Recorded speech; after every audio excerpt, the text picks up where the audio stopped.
Hey guys, what's going on? So today I'm going to be explaining what a rent-to-own is and whether you should consider it or not. So a rent-to-own is when a buyer decides to rent out a property for a certain amount of time, agreed with the seller, and once that time expires, that buyer is going to have the option to purchase the property. So when the buyer rents out the property for a certain amount of time, they're actually paying a little bit more than what they normally would pay for rent because the extra money that they're paying is going to go towards the down payment of the property. Now, of course, it's going to vary case to case. This all really depends on what the seller and the buyer agree on with the extra cost for the rent, if there even is one.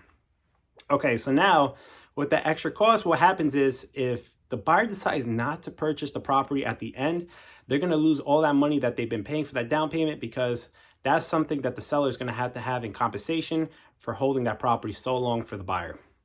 Okay, so now that you know what a rent-to-own is, just to get an idea, what is the benefits of doing a rent-to-own? So if you're a buyer, the benefit is if you can't qualify for a mortgage for a certain reason, let's just say credit, or if you don't have enough money saved up, you're going to have the extra period of time when you're renting out that property to save up for that money or build up the credit. So then you have that purchase, then you can purchase that property near the end. So that kind of gives you like a security blanket.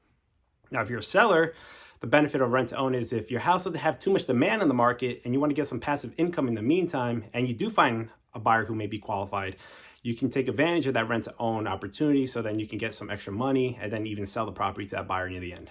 Okay, guys, that was a brief explanation of what a rent to own is. I know it can be a little complicated. If you guys have any questions or if you want to know where to find these type of properties, feel free to reach out to me. And as always, I'm here as a real estate guy, and I'll talk to you soon.